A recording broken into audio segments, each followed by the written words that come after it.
Hi, everyone. Welcome. Happy Monday, and welcome to Ladies' Night. Cheers. Cheers. Cheers.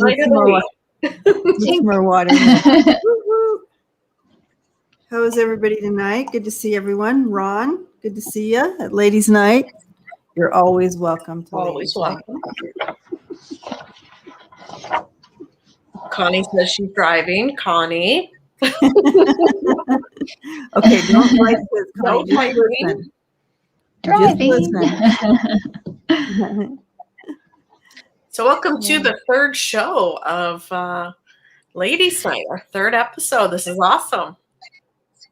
Yeah, I have to say I really do love this. And learning new things about people I thought that I knew about, and then it's just always so fun. Mm-hmm. And to get messages too. Hi, Sandra. New messages. Mm-hmm. Oh, you guys are frozen. Or was it me? Am I back? Yeah, we were frozen. I don't know, something happened. You were frozen in a beautiful smile. It was lovely. I know. You got frozen pretty. That doesn't happen with me. Oh my goodness. Hello. What was that? Hello? Is that like a real phone? No, it's a bell. Oh. My sign knocked over on my bell. Oh. Oh. Kim, didn't it sound like one of those old phones? It did. Yes, exactly. Ring. Exactly. Well, I was thinking I can't wait to see what the through line with these three ladies are going to be, because we always have that kind of some things in common with them, and they were so different last week and the week before, and then this week they're very, very different. So it'll be interesting to see what that thread is that's going to connect all these three ladies. Yeah. I love it. Hi, Greeter. Hi, Lisa and Sharon. All these beautiful people. And Renee. So, do we want to get started? We do. Or Sure. Let's give a shout out to the Tarot Love community. Yes, that's exactly what I was thinking when I was like, do we get started or should I do this shout? I got confused, but so I'm so glad Andrea. I chatted with Renee today, and I'm like, oh yeah, I forget to do that. Shame on me. So yeah, Renee, post the little doodad. I like she knows my language. I don't even have. She has to interpret my language. Yeah. Renee, can you post that doodad thingy? She's like, sure. She knows exactly what I'm talking about. Yeah. Go on over to the site. It's free to subscribe. You see a bunch of lovely readers that you know there, and community boards and marketplace, all that kind of stuff. Yeah, Tarot Love community. So, Kim, you should get on there. Get yourself on there to Tarot Love. I know. Tarot. It doesn't matter. It doesn't matter. I just keep forgetting. It's not anything personal. Tarot Love community. Well, and I did say when we're taking it personally, Kim, like you don't like us. When they did ask me, I said, I'm not a tarot reader. You know that, right? Yeah, it's like, it's fine. It's everybody. Yeah. Exactly. So yeah, I will get on there. I'll send you the link if you need. Yeah. If that helps. All you have to do is boop. Anyway, so yeah. All right. So Tarot Love community. Mm-hmm. So good shout out there, Andrea. Oh my goodness. All right. So you guys, I made this dinner tonight, I have to say. And literally it's tomatoes. You guys get your pencils out if you want the recipe. I chopped up a tomato, like a really nice, yummy, fresh, vine-ripe tomato. I squished a garlic clove, and then so tomato, garlic, avocado, just, chopped like little square, a zucchini chopped, feta cheese, and black beans. Oh, and fresh basil. And I thought, oh, this sounds really good. I just thought, this sounds good. So I just did that, threw it all in. I think I overdid the garlic. We can't tell. We can't tell. I know. I'm so glad. I'm so glad you can. That we're not really face to face, because you'd be like, "Whoa, what happened?" My stomach is going, "Whoa, what happened? What did you put in me with that fresh garlic?" So, but it was so good. Yeah, it sounds very healthy, and garlic's great for your body and your blood. Oh, good. Well, yeah. Oh, and feta cheese. Yeah. Away. Did I say the feta cheese? Roxanne has it all in emojis for me. I love it. Yeah. So Renee needs you to make her a moderator so she can put the link. Oh, she's using the Tarot Love Community. How is she not a moderator? I thought, how many? Her personal account probably is, but she's using the Tarot Love Community account. Oh, okay. Yeah. Oh, there she is. Debbie, throw me a wrench. Add moderator. There you go. There she. I threw you a wrench. All right. All right. All right. Okay. So everybody got the recipe down. It's really good. Except you might want to just eat it on your own when you're just not going to be talking about it. All right. So tonight we have 3 amazing women that we're going to, and again, I know that we're amazing too, but we have 3 amazing women that we're going to be looking into. And so I guess if we're going to do it alphabetically again, we're starting with you, Andrea. Well, all right. Thank you very much. But we're not reading on Andrea, but we could. But we're going to read her. So I selected Amelia Earhart as our first guest tonight. Yay. Yes. Welcome, Amelia. Amelia Hart, obviously a fascinating woman, a pioneer in aviation. She broke tons of records and set lots of records, and was the first woman this, first woman that in aviation. Let's see my notes here. So she passed away at the age of 40. We all know what happened. She was circumnavigating the globe in 1937, and on July 2nd was the last they heard from her on the plane. Let's see. Before she got into aviation, she was one of 2 daughters to a man that was really interested in how things worked and all that. So her dad got her interested in that kind of thing. She studied in college to become a nurse. She actually moved to Toronto in Canada, Ontario, Canada, and she was a nurse during the war. And that's when she got her first taste of aviation. There's a large airfield here, and they just happened to go one day, and there was this red plane, and it flew over her, and she didn't move when it came really close, right? And she said, I could feel the plane saying something to me. So she had an instant connection, like a spiritual connection with the plane. And she later on, a couple of years later, very short time frame, because she was quite young when she started to fly, she was with her father, and there was an airfield, and it was $10 to get in a plane. She hadn't been in one yet. She was 23 years old, and she got off that plane, and she said, I have to learn how to fly. I have to. It was a 10-minute flight. She saved $1,000. Can you imagine $1,000 in the 1920s, probably in the 1920s or early 20s? $1,000 so she could take aviation lessons. She could learn how to fly. I love it. I love it. Wow. She was just drawn. It was a calling, and that was it. So she took her lessons. She was the 16th woman in the United States to get her aviation license, be able to fly. So she was number 16.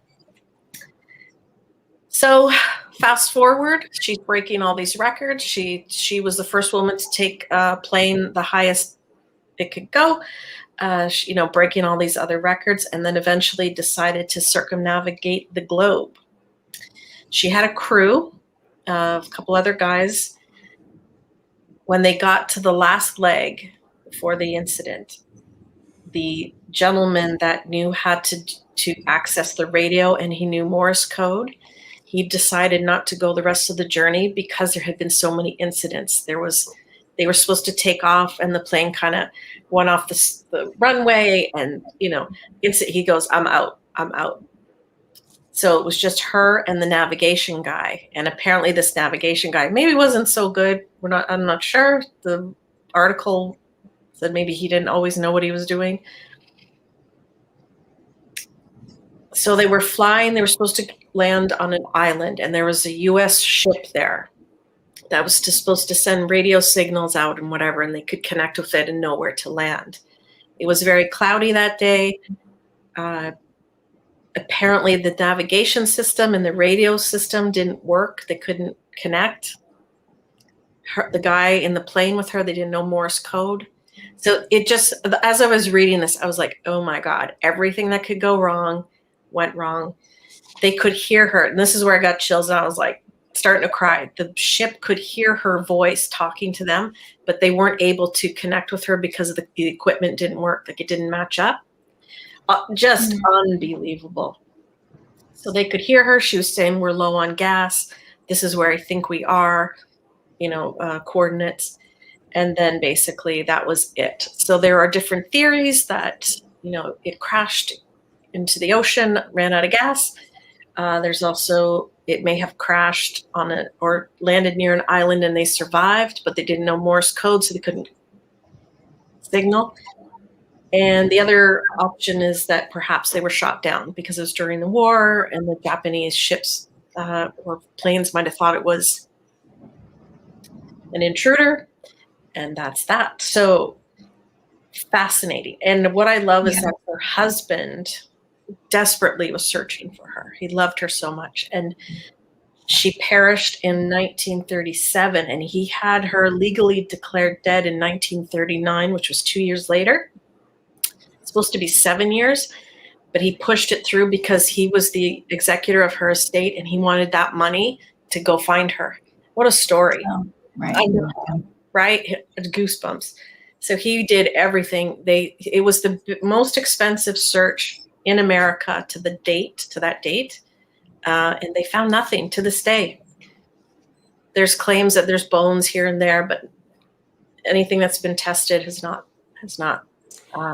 Yeah, I feel there's a lot of little rabbit holes that people have gone down, in searching for, and little clues, and people, they, have pictures of her, claim this is her, like that picture. And so shot down or captured by the Japanese, and right. There's all these theories, or did they just simply run out of gas and plummet into the ocean? What a story. Yeah. I could just see the two of them in the cockpit when they weren't getting the signals that they thought they would get by the time they're supposed to land on the next island. What went through their heads, just the whole. Let's dive in. Let's find out. Okay, let's find out. Yeah, what she comes through with. Let's see. Amelia Earhart. I also felt the giddy rush when she was young and fell in love with flight. All that tingling and excitement, I could feel that as I was reading the article. So, right. She really tuned into her calling. She did. Yeah. And I feel like, because what she's showing me here as well is that even as a little girl, even though she didn't attach it to actually flying an airplane, but she always she said, I was always amazed of how things went through the air. Like, how did they stay up? How did the birds fly? How did they stay up? Like, how did things stay up in the air? It was always fascinating to her, flight. But even though she didn't connect it to her own, at that time, she didn't connect it to a desire or anything. But she said she was always fascinated about how things, even like starting with the birds and butterflies and anything that flew in the air. How does it stay up there? You know. Funny, the first card I pull out is the Chariot. So just, the rush, the excitement, the movement, all of that. Root card, totally connected to it. It was totally fine. I feel that energy when you completely connect to something. She totally connected to flying. I mean, it was just, it's undeniable. She wasn't just a woman who got her license and decided to fly and had an accident. I mean, she broke all kinds of records before. Right.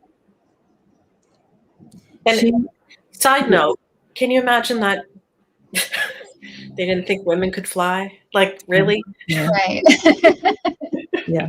Only men were pilots. I say the ultimate multitaskers can't fly. Yes, we can.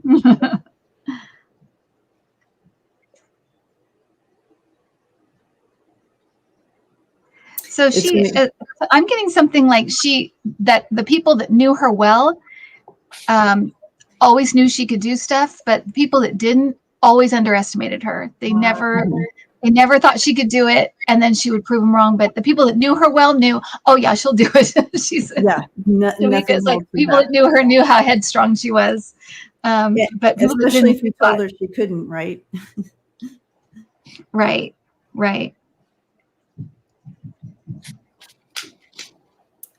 It's interesting because she's bringing someone else forward too with her here.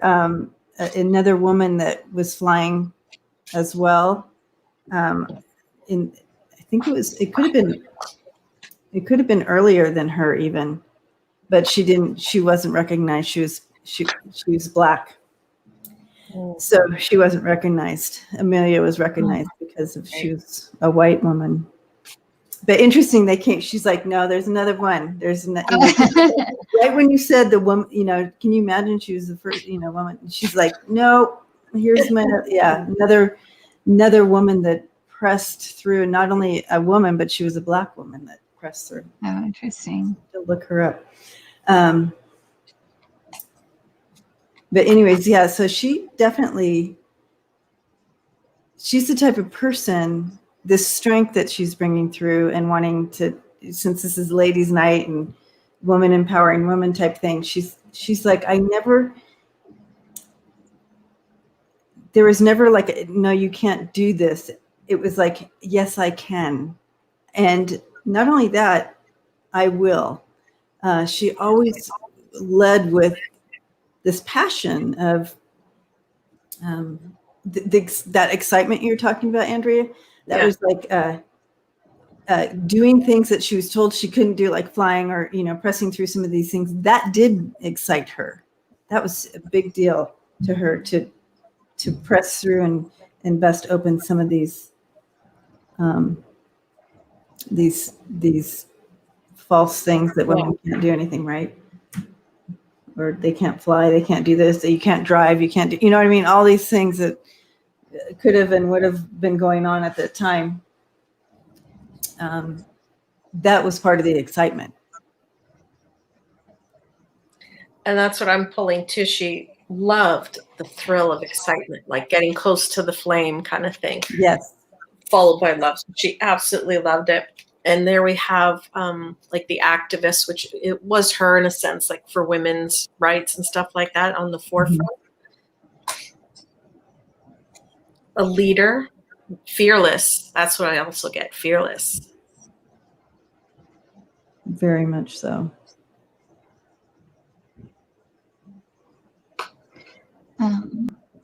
So I'm getting, she's talking about fuel. She's saying fuel. And she's talking about, I went around and I kept going around and I kept going. It's like I couldn't, like she's waiting for something. She was waiting for something, and she kept going around, and slowly the fuel, it just went. That's what she's showing. And there, she's also saying though that people have found bits of the plane, but they don't know what it is. They didn't know it was hers. So they have found pieces of things, but they don't know that's what it is. It's like, oh, this piece of metal here or something, like, but it's she's saying that it's in the water. That's what I'm getting. And that's like, no, people have found stuff, and it's parts of the plane, but they don't know that's what it is. They don't know. Yeah. Wow. Yeah, I too have a sense that she's kind of showing me, and I don't know if it's just, this must have been night, but you can't see, like it's confusing. It's confused. Right. Like, apparently it was really cloudy too. Yeah, so. the cloud, and like you can't see, and so you're just going, and you're. So I asked her. I said, like what you were saying, Andrea, what was it like for you in those moments of kind of acknowledging that, well, this, she said, I never lost hope up till and then, then it was over. But I really didn't lose hope that maybe at the last minute something would come through. She said, obviously there was a sense of, a little bit of fear there. But she's showing me like very calm at the end. Like even when it was going, there was just calmness, like, all right, here we go. And yeah, they didn't know where they were, and they couldn't hear. The radios weren't working. They said the men on the ship were beside themselves because they could hear her and they couldn't connect. Ugh. How frustrating. Yeah. Something failed too. She's saying something failed. There was something that was supposed to something was supposed to kick in and it failed. It was like a backup of something. Maybe a backup of fuel or a backup, but she's saying it was like a backup and it failed. I don't know what this is, but it's something was supposed to kick in and it didn't. It failed. And then she keeps talking about waiting. I'm waiting. I keep waiting. So it must be waiting for people to answer her or a signal or something. But yeah, that's how it ran out. It's like, I'm waiting. I'm waiting. And it said she kept whistling into the microphones, like if they could pick that up. Like she was trying. Oh my gosh. Yeah. And you know what? I think that third man that was supposed to be on the plane, he definitely had a premonition. He was just like, he's like, this does not feel right. Yeah. Mm-hmm. Yeah. And she was extremely famous she wasn't famous after her crash. She got more famous. Right. She was very famous at the time of her crash. She had met with the president. She was friendly with the first lady. Like so they really tried to find her. And they really tried to, that's why the men on the ship were so distraught, because she was a huge celebrity or famous person. And she's giving me the sense that right at the end, everything's silent. Everything kind of goes silent. Like you hear the engine, everything's, and all of a sudden it's just silence. It's all I can hear is just silence. She's giving me this time period of just silence. And that was the moment she kind of surrendered to, because they would have been like, we're going down. Yeah, we're just going. Yeah. So maybe something failed in there. I don't know. I just know that she's showing me this time of silence. And just that was when they kind of surrendered to, this is it. But it was, at that moment, I'm not panicky. I'm not feeling her panic or anything. They just kind of knew, here we go. Right. I feel like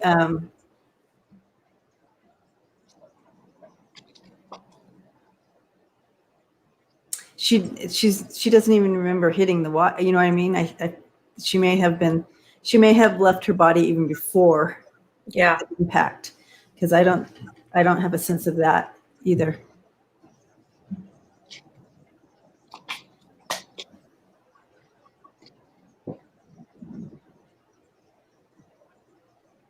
Well, there's a lesson, accepting. Yeah. You know,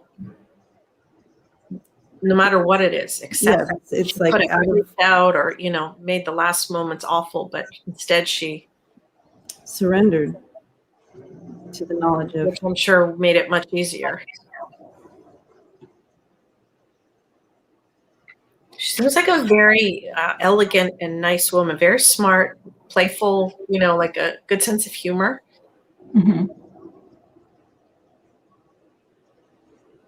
Very smart. So I asked her for a message, and she's showing me like running around a track, and there's hurdles. Don't go around the hurdles. Don't worry about those hurdles. Just jump, and you'll fly over. But don't be afraid of the hurdles. Just go for it. Don't let anything stop you for something that you believe in or you're dreaming about. And especially for progress. She said, yes, this was so amazing for her. But again, like you said, Andrea, she's bringing in, this was for progress as well.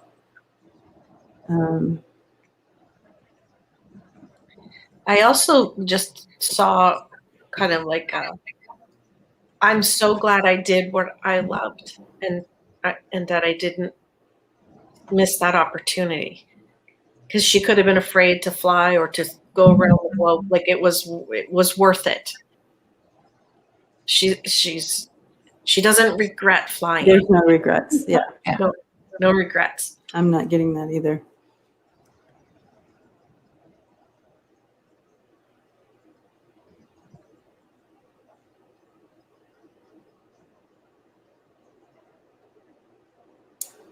She says she feels very lucky or blessed, or however you want to put that, as far as that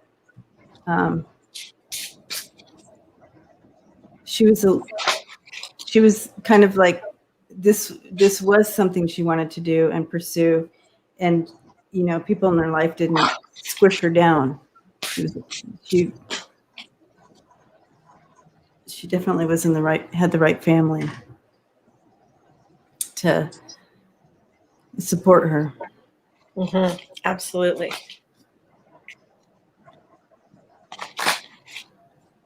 I love her energy. I do too. It's actually quite calming. Yeah.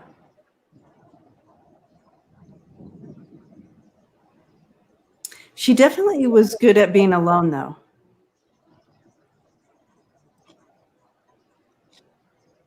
Oh, that's she said. It said when she got married, she said in her vows or whatever, I'm not going to, you know, do these sort of old-fashioned medieval things. And I need my own time and my own space to do what I want to do. And she said marriage was equal. Like she expected him to do stuff like make dinner and, you know, her to do the other things. Like it was very equal. Wow. So there's a pioneer as well in equality. She's very, and her husband loved her so much. Yeah. Somebody's asking if her plane's at the bottom of the ocean. I do feel like it's in the water. I do feel that. I think we all felt that. And I feel like it's mostly intact. I feel like things have, like I said, she's saying like people have found little things and that's the plane, but they don't know it. And so, but I do feel like it's mainly intact. It's mainly just there. Why they haven't found it, I don't know. I know they've looked. I think she was further off course than they think she was. I think so. I think you're right, Andrea, because I feel like it's almost like they're looking in the wrong place. In the wrong place. Ooh, I got goosebumps on that one. But she's there. I got the bingo. She isn't in the water, under the water, her plane. Yeah. I do feel like Roxanne really wants to know where on the planet it is.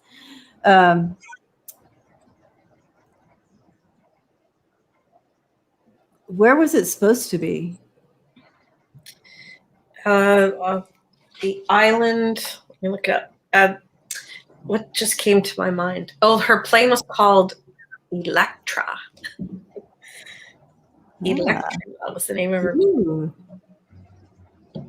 Oh yes, Amelia Earhart. I can put this in here.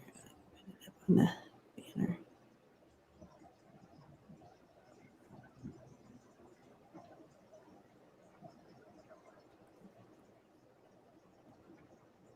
She's saying, when people tell you can't, or if they believe you can't do something, she's saying like, that doesn't matter a whit. That's so funny because I would never use that phrase. She's like, that doesn't matter a whit. It doesn't matter. It's you can't allow other people to sort of define what you can do, what you can and cannot do. Don't listen. It doesn't matter. It does not matter at all. It doesn't matter a whit. That's so funny because I'm like, that's a phrase I would never use. I love that. I love that when they come through like that. So their plane took off from New Guinea. Okay. And it was to land on Howland, H-O-W, land, Howland Island in the Central Pacific Ocean, which is enormous, the ocean. Right. So you go in the wrong direction, even a mile, Yeah. And they had a lot of gas on board, so they could have flown in the wrong direction a long way. The central, what was the ocean? In the Pacific Ocean, in the Central Pacific Ocean. Central Pacific Ocean. Howland Island. Pacific Ocean. It's weird. I don't feel like they are anywhere near any land. I feel like there's no, it's just ocean. Yeah. That's what it looks like to me. There's no land. I don't see any land.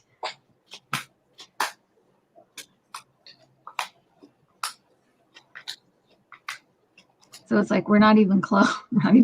We weren't near it. Weren't near where they were supposed to land. Not anywhere near.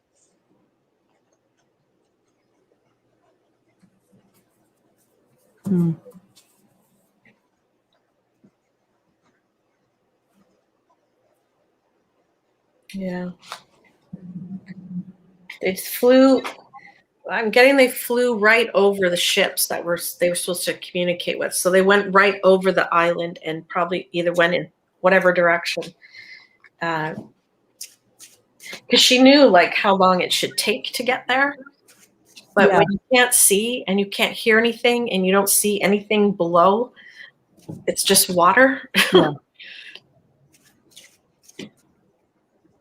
So she lived her dream. She rose to the top. She went with what she loved. She had a full, beautiful, robust life. And she still talked about today. She broke down barriers. She pushed the women's movement and women's rights. And this is a tremendous, strong woman. Beautiful. She's saying she thinks it will eventually be found. Yeah, I agree. That's what she's saying. She thinks it will. It's almost like she doesn't quite know, but she thinks it will. She thinks it will be found. She's saying like it doesn't. It's almost like it's deeper than they think. It's not exactly where they think it is, and so it's almost like she's thinking they might find it like by accident, right. like they're doing something else and they find it. Yeah, it's like that. Like a fish trawler or oil. Yeah. Like that. And they just, they wouldn't be looking for it at all. They would come upon it and then be like, oh my gosh, this is, but it's like they haven't put it together because it's not where it's supposed to be. It's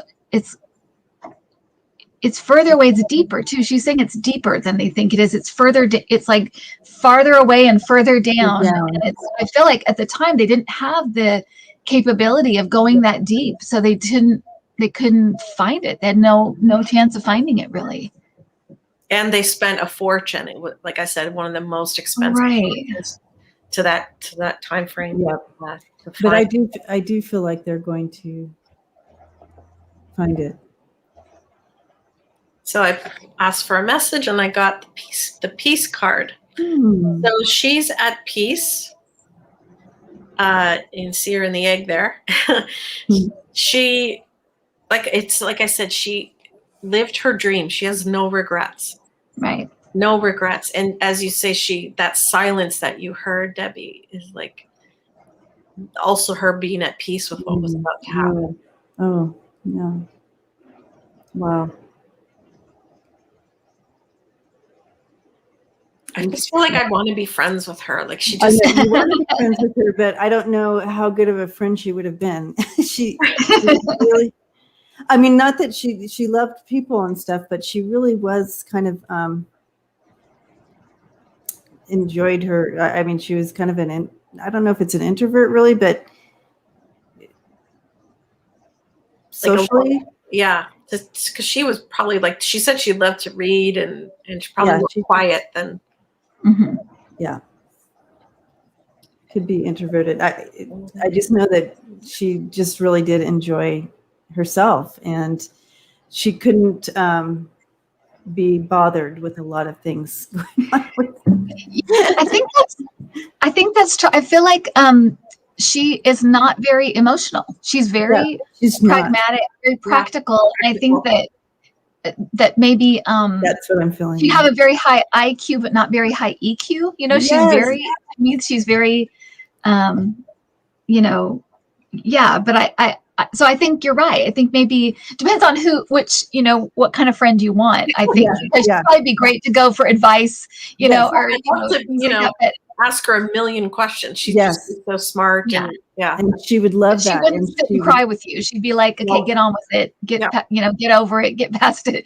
You know, so I understand. Exactly. And also that piece, she knew the risk. Yeah, very left brain. Yeah. She knew the risk of what she was doing, and she still did it, and she's at peace with the result. Yeah. What she had hoped for, but she wasn't naive. Right. No. Mm-mm. Yep. Very interesting. Very nice energy. Yeah. Well, thank you, Amelia, for all that you. Thank you. Yeah. Pressed through for the rest of us, and thank you for coming in. Wow. Awesome. I feel so lucky to meet these people. You know?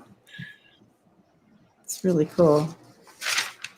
All right. Well, Lucienne said she was a Leo.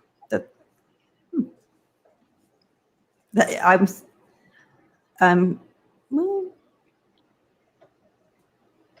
I could see that kind of. She didn't shy away from being in front of people and stuff. Yeah. And very brave. I mean, Leos are supposed to be very brave. I think she was very brave. That's right. Leos are brave. I'm a Leo. I'm so brave. Brave is the perfect word for her. That's funny. Yeah, absolutely. I just don't ever see her hesitating ever. She's like, sure. Okay, well, let's move on. We move on to the next. I was just looking at the chat. Still talking about Amelia. So the next person we wanted to look at tonight, that I wanted to look at, is Frida Kahlo. I'm sorry. Yeah, Kahlo. So her whole name is Magdalena Carmen Frida Kahlo y Calderon. Wow. That's her whole name. Okay, so for those of you who don't know her, she was an artist from Mexico City. She was a painter, and she's known for her many portraits, especially her self-portraits, right? So we see those all the time. Let's see if I can get a picture of her here. This isn't one of her portraits, but this is her, and you'll remember who I'm talking about. Mm-hmm. Okay, and so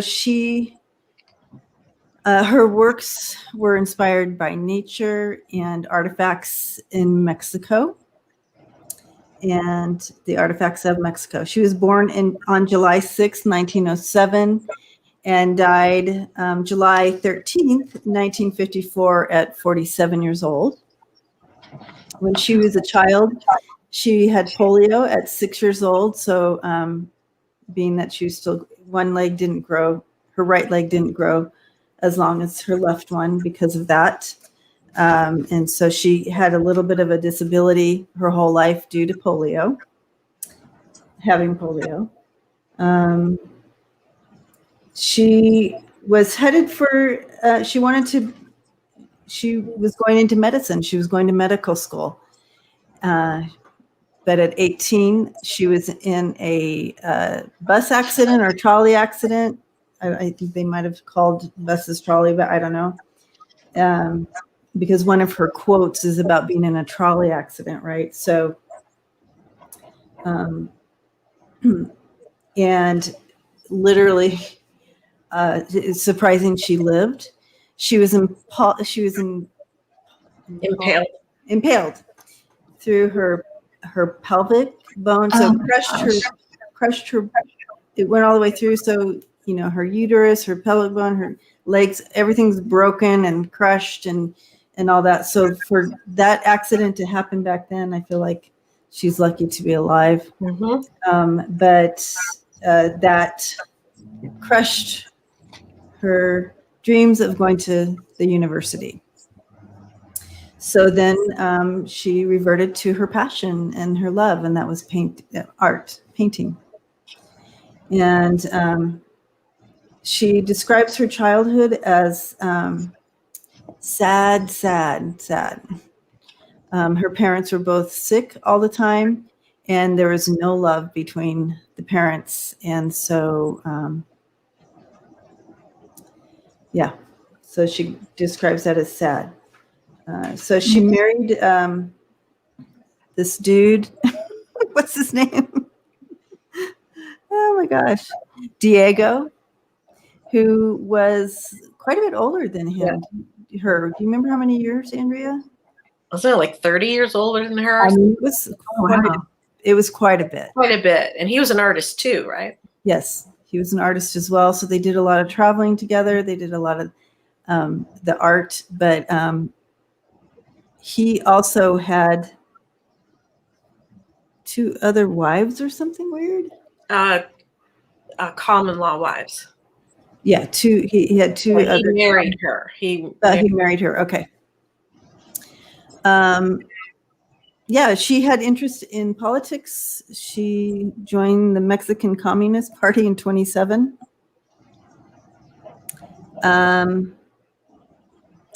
Some of her quotes are interesting to me. I feel like her relationship with her husband as well was not good. I don't know what you got on that, Andrea, but one of the quotes, she has a lot of quotes too. So if you want to look up her quotes, it kind of tells a little bit about her as well. One of my favorite quotes of hers actually is, "I tried to drown my sorrows, but those bastards learned how to swim." Yeah. So, and then my painting carried with it the message of pain. So I feel like there was a lot of this pain that she dealt with. Of course, she dealt with chronic pain due to her accident and also the polio deal. And so she dealt with chronic pain, suffered a lot. Took it into her art. I have to take Amelia Earhart. Sorry, guys. Here, let me fix this. She painted a lot of her pain, which is great therapy. Yes. Frida.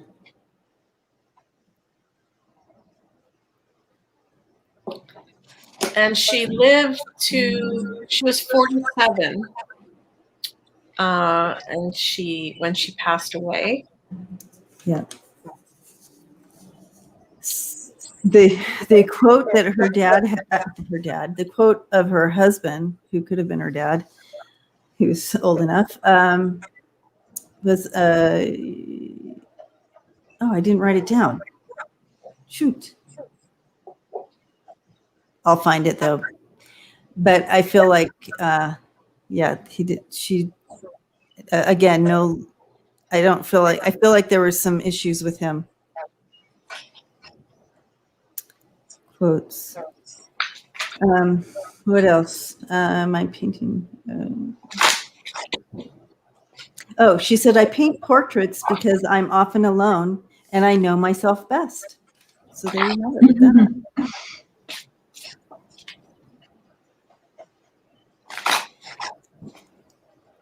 Any other fun details you guys pick up? Well, I'd say, she had a life of pain, and she was a very tiny woman, very small. She would have art shows and go on her own. She went to Paris, and the guy that was supposed to do a show screwed it up, whatever, so she got someone else to do her show. You know what I mean? She had the gumption and all. She didn't let anything stop her.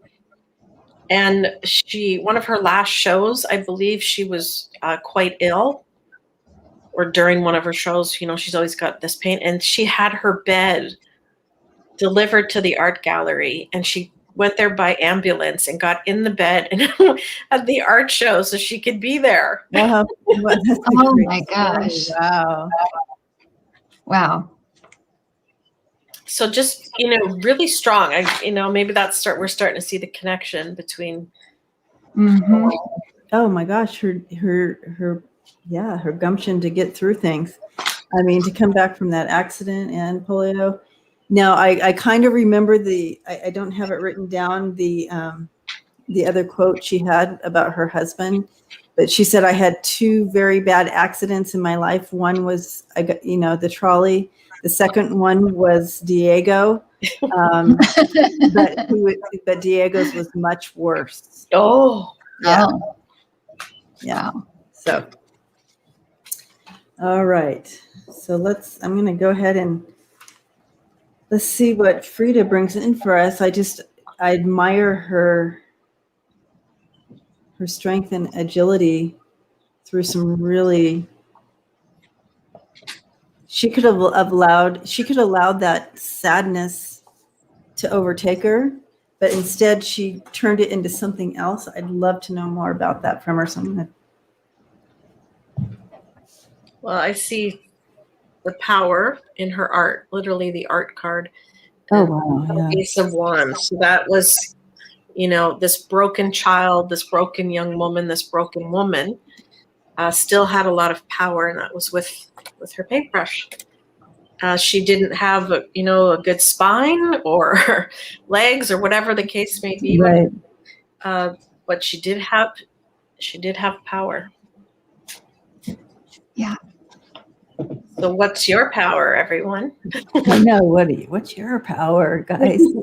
It's like the case of turning lemons into lemonade. Yeah. So I'm getting this image of her, and I feel like, well, let me just say, because I know there's some stuff about the desert in her paintings, but she looks like, to me, like she's coming out of the jungle. She's got all these colors around her, and she's got all these animals around her. They're not normal animals. It's not like dogs and cats. It's like monkeys and like big birds and stuff like that. And but she looks like she's like literally coming out of the jungle. There's a real drama to her. To me, she feels very dramatic. Very, it's like making her presence known. It's very, very overly over the top, at least in my the visuals she's giving me are very big, very lavish, lush. Well, there's a movie about her. It's called Frida. That makes sense. I wonder. Well, I mean, she's from Mexico City. I wonder if. Oh, she said. Yeah, that's why it's weird.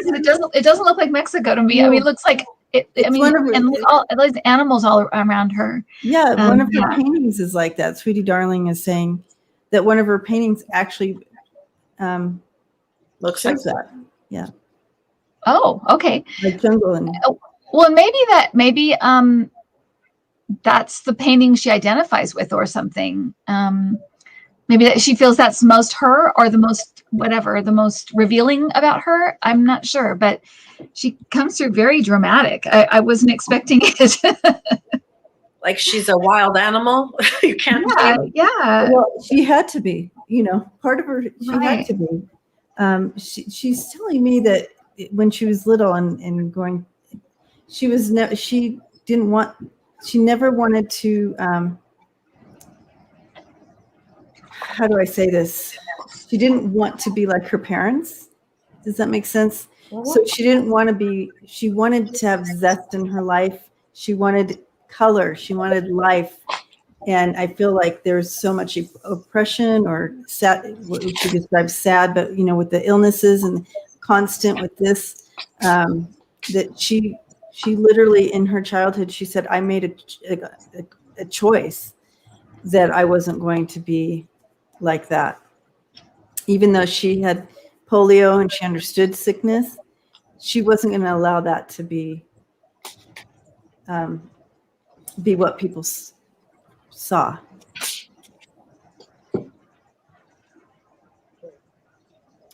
But not that she said, not that I was saying there's not sadness and no one should feel sadness, but what are you going to do with it? How do you want to portray it as you're going through it?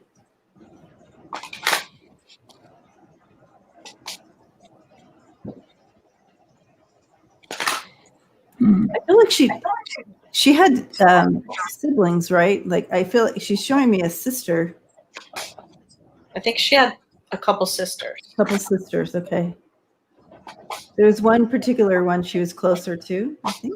She's showing me a kindredship there.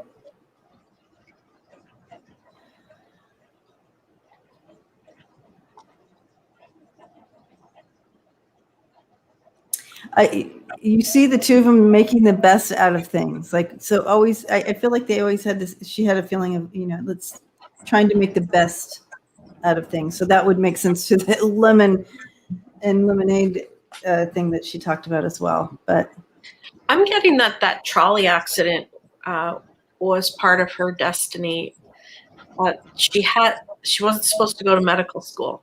She was to become the artist and the activist and all that kind of stuff that she was, and the university literally had to stop her from going to medical school.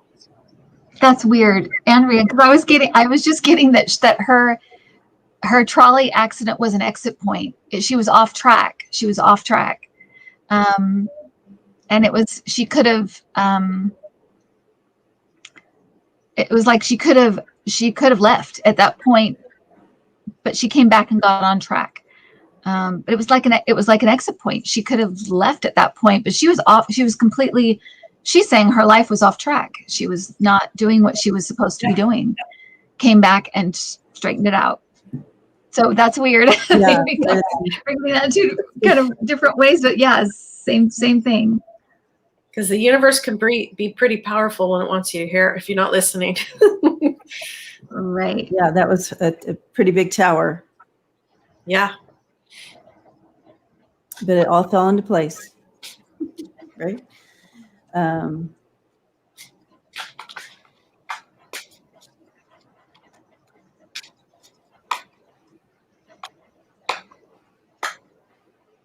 She wasn't complacent. She wasn't okay just to sit around and wallow in her pain, which we know.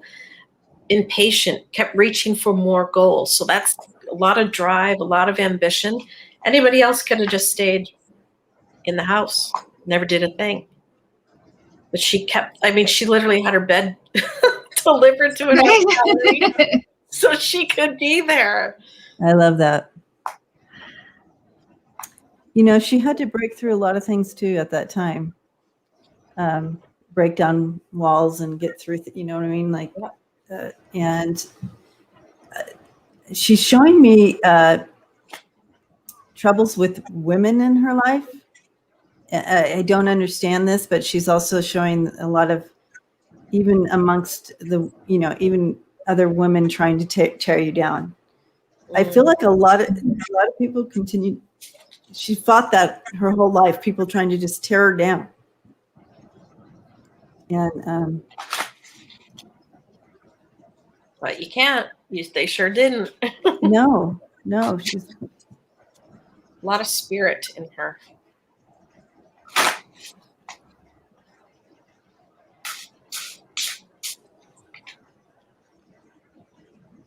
I'm gonna have to watch the movie now. Yeah, I know, right? I got the beauty card. So she tried to see beauty in everything, even her pain. She did turn it into art, which is beauty. Like art is beauty, and her mind also very active. She saw things differently, and maybe that's from what she went through. But she interpreted things in a beautiful way in her own head, probably because she lived a lot in her head. If she couldn't go out, she spent a lot of time recovering from various things. It's a very active imagination, a very unique way of looking at things. I told her too, I'm like, I am just so impressed. Like, I just don't know. I mean, it was just like every corner she turned, there was another challenge for her, something else she was facing, and she just kept going. I would have like, under all this, it's like at some point you just, but yeah, it's part of her destiny to push through and overcome. And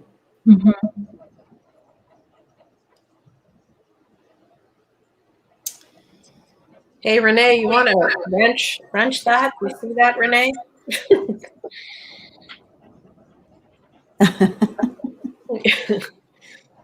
Perhaps we need a wrench.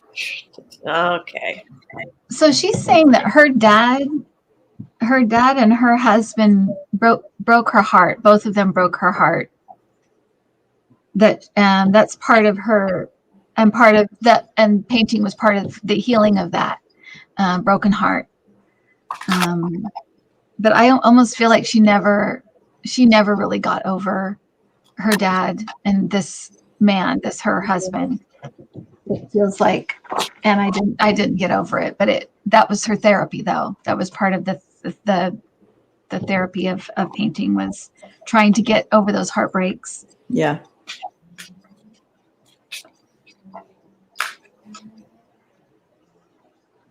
And she's saying like they kept counting her out. Like every time something would happen to her, it's like, oh, well, she's dead now. Oh, well, she's not going to make it. Oh, she'll never come back from this. Yeah. It's like they kept like saying she's finished. And it's like she just kept coming back. She just kept going.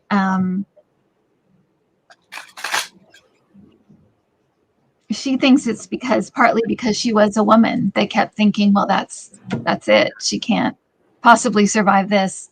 And then she'd be okay.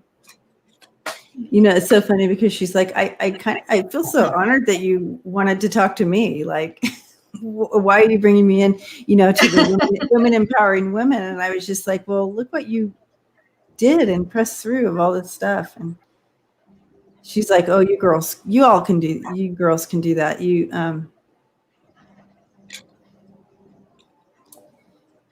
have a choice to how you're going to view life.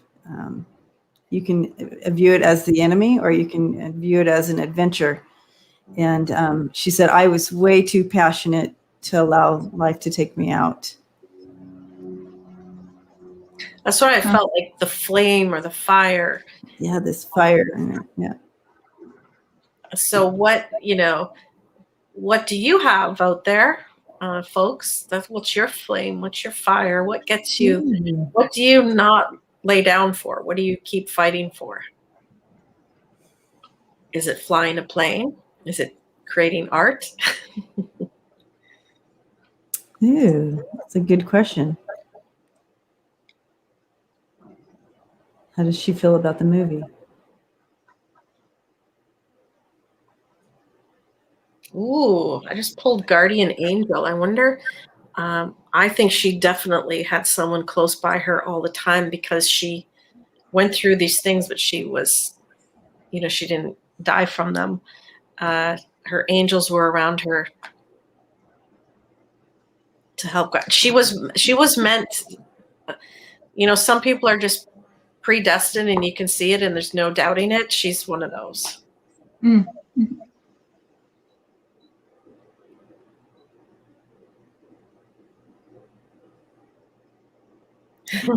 She again, she's like, I can't believe they made a movie for me out of me, kind of that feel to it. I feel she's asking, what are we doing? What are we doing, women and men?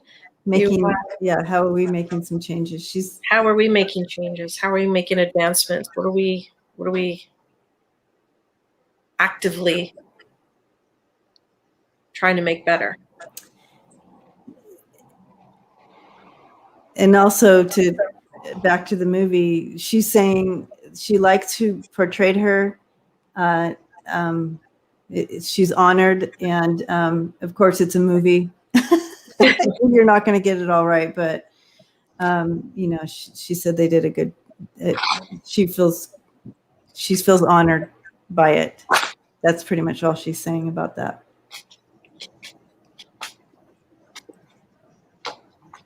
She as far as this goes, she really wants women to be empowered. And what's your challenge, and how are you going to overcome it to bring that empowerment to yourself? No one's going to overcome your challenges for you, she says. Yeah. And it's up to you to overcome those challenges and find your passions and make these challenges that you face, turn them into power for you. Turn it around. Take back the reins, she says. She did. She didn't go down the dark path and be consumed by these things. She made them drive her farther, right? She embraced her path. So that's what she's encouraging us to do with any of the challenges we face.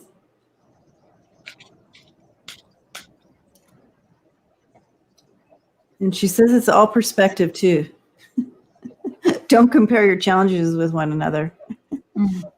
A challenge is a challenge. Abundance from within. She really had to go within to find her strength and her abundance. She was, again, very cerebral, very deep, very connected woman. She was. And that comes to the next part, is that she also was connected to the spiritual realm. Very intuitive. Yep. Probably something not talked about, but she did a lot of living in that space. So interesting. So thank you, Frida. Do you have any more there, Kim, from her? Not really. I was just thinking though that when you said that that accident changed everything. That was a major thing. And I also feel like the being more connected was after that. Yep. That was the thing. I'm even wondering if she had some kind of near death, some kind of NDE experience, because it just feels like everything changed after that. She just stepped in and said, yep. Yeah. Yeah. And that's the guardian angel. Like someone was there to bring her back, or to say, you know, absolutely. or she saw something. She did connect.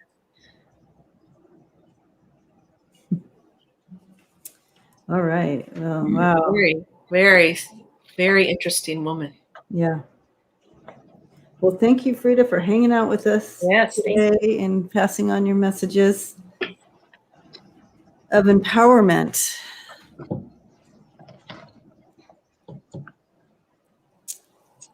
And I'm going to have to watch the movie. I didn't know there was a movie. I am too. Yeah. I was thinking the same thing. I should see a movie. Yeah, Selma Hayek plays her in the movie. You know, Selma Hayek? Selma Hayek. You'll know her when you see her. See her, okay. Well, she's honored that she played her. Okay, so now we're on to our next lovely person. And it's so interesting. I feel like in the last, because I feel like we read on her, not in here, but we did a little bit on her on a Friday night, one night. And then, maybe you weren't, you weren't there, Kim. And then someone else read on her too. So she's been very busy lately. Oh, I know. Sterling did. Sterling. That's right. Yeah, you guys did. Okay. Well, she's one of my very favorites. So I can't wait till what she brings in through you. So right.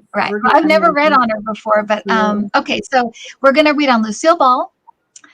She was born August 6, 1911. She died April 26, 1989. She was also a Leo. Same as Amelia. So she grew up living with her mom and her grandfather. When she was 16, her grandfather, a little boy at their house, was shot with her grandfather's gun, and he became paralyzed, and his family sued the grandfather. They lost everything. Yeah. So they went from having doing okay to having absolutely nothing. She ended up going to New York. She started modeling and started doing things on Broadway. But again, everybody told her she was too homely for movies. Yeah. She wasn't good enough to act. All these things, and she just kind of brushed it off and just kept going. Is what she loved to do. So to entertain. So she was in a lot of B movies, and she went to Hollywood. Was in a lot of B movies. Didn't have any kind of big break. Kind of just fumbled around in B movies. Finally decided to do a radio show, My Favorite Husband, and everybody told her it was a step down from movies. She'd never come back from it. So that. It ended up being, of course, the show I Love Lucy. They got a TV pilot. She said she would only do it if her husband, Desi Arnaz, could play her husband. Her real life husband could play her husband. And it was the first, interracial couple, but they got them somehow to say yes. So they said yes. They started Desilu Productions. She is the first woman to run a major television studio. She ended up doing, I Love Lucy from 1951 to 57, the Lucy Desi Comedy Hour from 57 to 60, the Lucy Show from 62 to 68, and Here's Lucy from 68 to 74, 1974. And she and Desi divorced during the Lucy Desi Comedy Hour. They divorced during that. She married again. They had 2 children together, and they have 5 grandchildren together. Desi Arnaz died from lung cancer in 1980 something. She was at his bedside. Aww.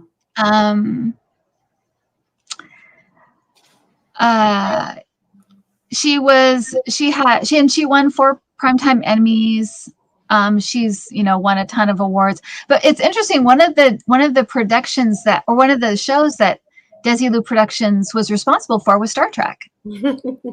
So they did really well. Yeah. So anyway, that's her. Wow. That's new information for me. So there you go. And she didn't have kids till she was 40. And her show, Yeah. I Love Lucy, was in her, like when she was 40 or just turning 40. Yeah, exactly. Another, kind of like another kind of late, I guess she was always working, but her big break. What she's known for wasn't until she was, much later in her life. But she was one of those people that just would not give up. She just didn't, she just had no intention of giving up. It was just in her blood, in her veins. Yeah. So there you go. And obviously very smart because she ran a corporation, right? Right. Production. She was very involved in the show that they were on.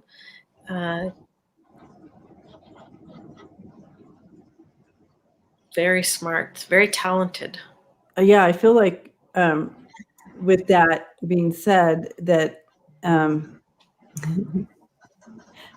Desi wasn't very helpful with the business end. Yeah. I feel like he kind of maybe got in the way there or failed some things. She was the business mind. Well, he was a heavy drinker and a womanizer. Yeah. And so that's what kind of broke up their marriage. Oh, okay. So you're right. I would assume that would get in the way of running a business. I feel like though he wasn't good with money, and I feel like he just the numbers and stuff. I don't think that was his thing. I don't know if gambling or somehow. I don't know. Yeah, I don't know about gambling. Showing him like money leaving out of him, but she was the one that was the business, kept that business running. It would have gone under, she said, if it wasn't for her.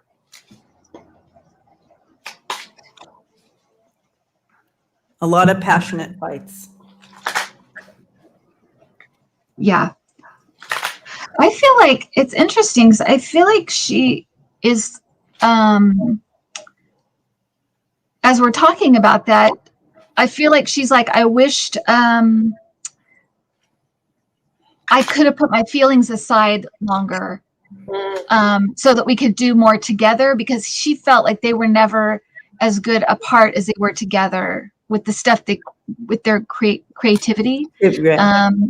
That they were always so good together, and she wished she just could not put her feelings aside. She could not do it. She was very jealous, very angry, very, very angry with him, and couldn't separate it anymore. And so that was it. But it's like, I wish I could have just put my feelings aside, put my emotions aside, and just did it, because we could have done so much more together. I couldn't do it. That's what it feels like. I just could not do it. Yeah, it's too bad he couldn't curb his. Right. Well, that's it. Exactly. That's it, right? I feel like she was a mentor as well. I feel like she, as a powerful woman, a headstrong woman, I think she was also mentoring some other women in the industry or around. Oh, I know Carol Burnett. She was her mentor. Oh, wow. Okay. Mm-hmm. Yeah. And that's a great lesson. The more we can mentor other women, absolutely, or whomever, what can you share? What can you give to the people in your life and become a mentor? Yeah. And she says, the jealousy in the business, she says, no, she wanted everybody to be successful.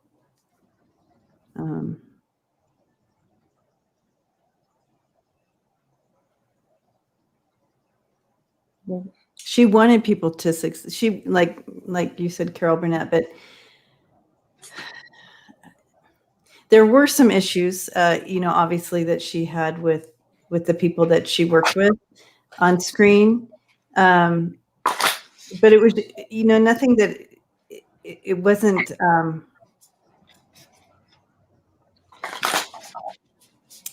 don't know. I'm trying to understand what she's showing me here with the root to the problems with the people she played with on screen. Feels like she tried to rise above it, whatever the garbage was going on behind the scenes. I don't feel like it was really on her end of things.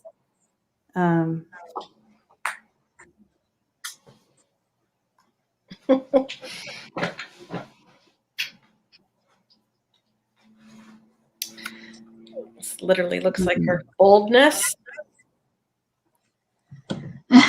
determination, and strength. I love this. Ooh, I love that. So a lot of power cards here for her. And as soon as I saw them, I'm like, man, that's a reminder for all of us women, you know, hone in on your strengths. Don't be afraid to be bold and go after what you want. Determination. That's like the ladies we're reading on tonight. They just didn't give up. Determined. You know, Amelia Earhart working to save $1,000 in the early 20s or whatever. Like, can you imagine? That would have taken forever. Forever. She could learn to fly. Determined. Frida, determined to paint despite the pain. It's funny because as you're saying that, she's saying, I was not a natural. I worked. I was not a natural at what I did. I worked. I overworked. I over rehearsed. Everything was a little bit over the top, but I was not a natural. I worked at it. I really, really worked at it. So I think there's that, like you said, Andrea, that determination, determined to be able to do this. And and she got, as you said, she got rejected tons of times in the industry. Tons of times, yeah. But determination, she kept going. The word of the night, Gma says, is determined. So there's your link. Yeah. Well, and I always tell, because Cassie's going into she's going into the film industry, and I always use Lucille Ball as one of those people that you don't give up, because you never, television, when she started, television wasn't even invented yet. There's no way she could have known where her career was going to go, but she just kept at it. She just kept going.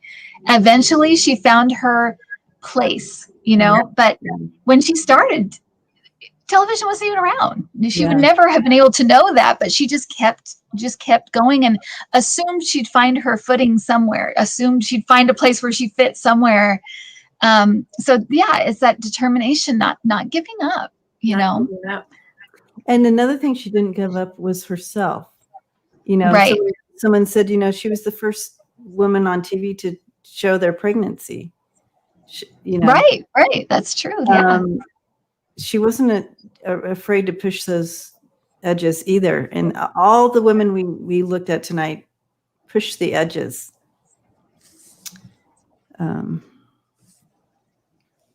So each one of these women are leaders in their specific industry: aviation, right, art, and film and entertainment. Right.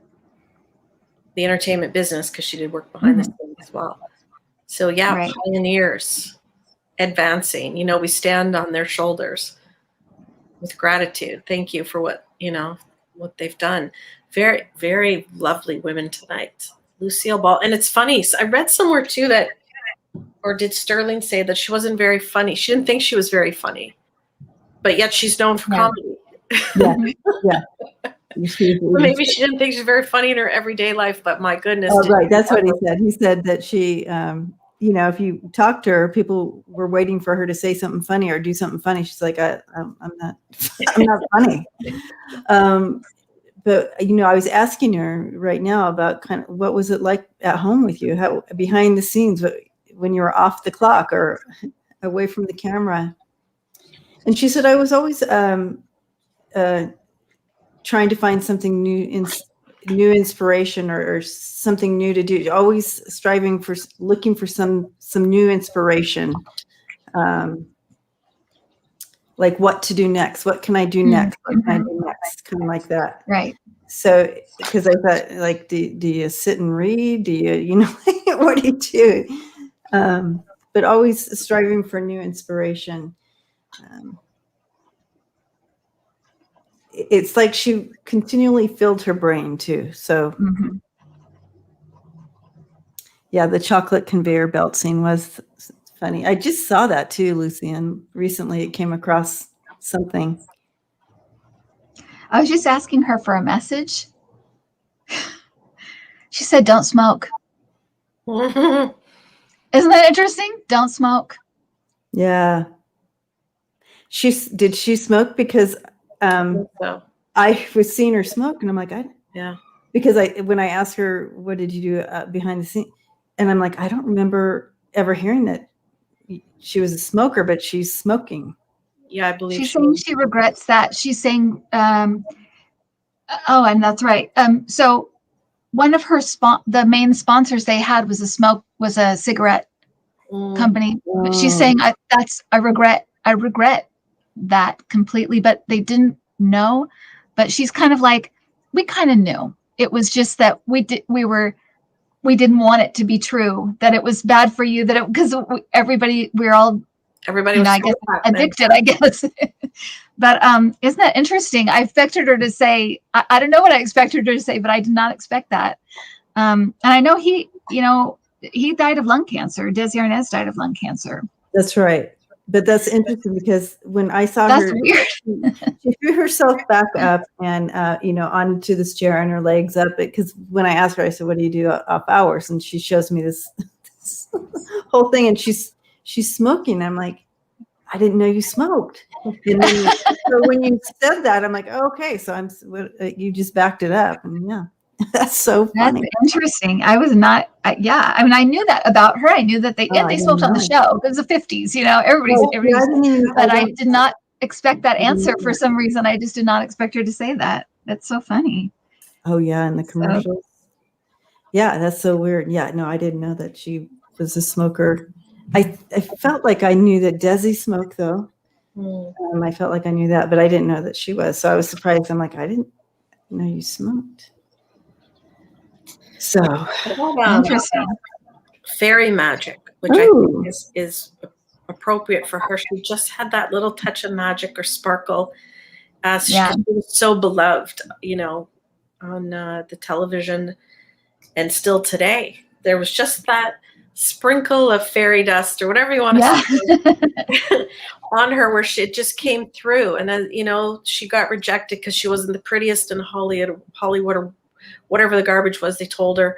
But she had that extra quality, that little sparkle that you can't deny. That magic. Yeah, she did. People loved her. She made you feel like one of the gang, right? Yeah. Mm-hmm.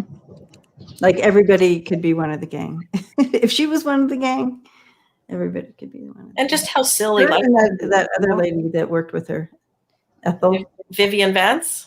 Oh, is that her name? Yeah. And just how silly life can be and having fun. On your show, it was just silliness and fun. And yeah. She said that her and the other lady that you said, Ethel or whatever, Vivian Vance, yeah. There were times when like the other person wouldn't talk to her at all, and then they'd get on screen and you would never know that behind the scenes that other person wasn't even talking to her. Professionals. They were professionals. Chemistry, that's another word. She had chemistry. Yeah. I'm like, what's going on between you and this other person? Like, what's the angst? But I feel like it's coming from the other person, Vivian's side, whatever the angst is. But she said, yeah, there'd be times where she wasn't even talking to me, but they'd get on and it would be like the chemistry was there still and no one knew. Well, it was more important, the show was more important. The show must go on. Yeah. Mm-hmm. The show must go on. And three ladies too that really did what they were born to do. They just did it. They didn't listen to the naysayers. They didn't, they just did it. They did what their heart told them to do. Lovely. So, like you said, what does your heart tell you to do? You know, you gotta do it. Yeah. You gotta do it. What's your passion? Book said, I always knew that Ethel and her hubby were racist. Oh, interesting. A book said that that there were professional jealousy behind the scenes, that they weren't friends. Because I feel like it started out friends. I mean, they became best. They became best friends later on. They became best friends. Yeah. She and Vivian. Ebb and flow. Yeah, they were best friends. Yeah. Because I was going to say, I feel a deep love between them, almost like sisters. Yeah. Yeah. So I was surprised to see that they weren't talking. She was showing me they weren't talking because I had originally felt this deep love like sisters between them. Yeah. So, but there were times when they didn't talk. But that's great because they overcame that, right? They overcame that. There's another word. Yes.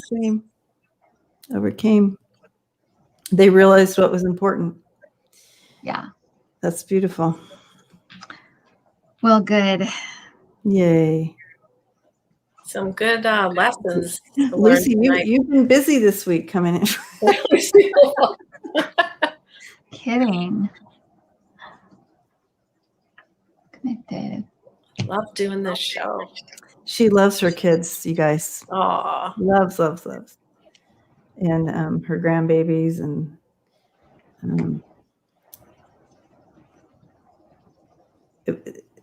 it was the best thing she ever created, she said. I love it. Little grandbabies.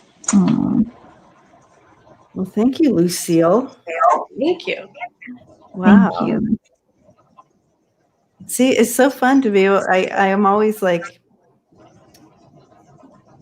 just honored to meet these incredibly strong women. Right. Before their time or whatever. However you say that.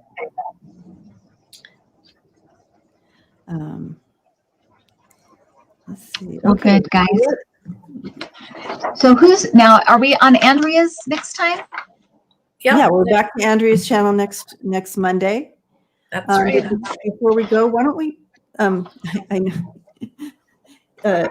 Kim, get your cards out. let's pull a just one card for everyone here, just kind of like something of a message of empowerment for all of us. Okay. You can draw your card, Kim. I'm using my surrender cards. Oh, yay. Perfect. What do we surrender to? Fulfill our destinies. Fulfill our destinies. Getting us through the week card. That's a good one, Lucy. I love we do this on Mondays. It gets you empowered and revved up. Ready for the week. It really does. Strong women, and you know what? Channel it and go for it this week. It really does, Andrea. I have noticed since we started that, you have these stories now that are part of your energy. You can't go back to yesterday. You now heard this stuff. Yeah. And we can't go backwards. And so to draw that energy forward for all of us is amazing. It's been amazing for me. Okay, so this one is the one, and I always call these my scary cards because they're so scarily accurate. They're so weird, but they're beautiful. I love the picture on the back. It's like that kind of picture. But anyway, I got surrender to wonder and awe. And it says, open to the magic of every moment and sense the awe and wonder in all of life. This attitude will keep you connected to the ecstasy of flow. We talked about being in the flow of of what you're meant to be doing. That's what I got. Really reminds me of Frida. Yeah. For some reason. Yeah. And I got clarity. Bright paths of understanding will open. And I think that's sort of what we're doing. We're seeing these women's paths and getting a sense of clarity. how it affects our own life and how our paths will open up and how we understand our destiny. Yeah. Chills. Love it. You guys, Absolutely. check this out. I got the magician. There she is. The Powerful. magician. And I love that I grabbed this deck because it is kind of, look, this picture reminds me of kind of if you're looking back in the day, all these beautiful women that we've been looking at. But anyway, there she is, the magician, manifesting. You are significant. You are magical. You have the tools. You have the power, the skill, the tools. And just remember that you are magical. And don't let anybody take that away from you. So step into it, ladies and gentlemen who are with us. Gentlemen. Wow. I feel good. Great. You are significant. Don't let anybody tell you different. Get rid of that old script that's not true. Mm-hmm. You are purposed and significant. Yes. Wow. Powerful Monday, guys. I Love it. All right. Thank you for hosting, Debbie. Thanks for Thank you, being Debbie. on my channel. Thanks And, everyone for joining us, and we'll see you next Monday on my channel. Yeah. We'll see you next time. Happy Monday, guys. Blessings Happy to you Monday. all.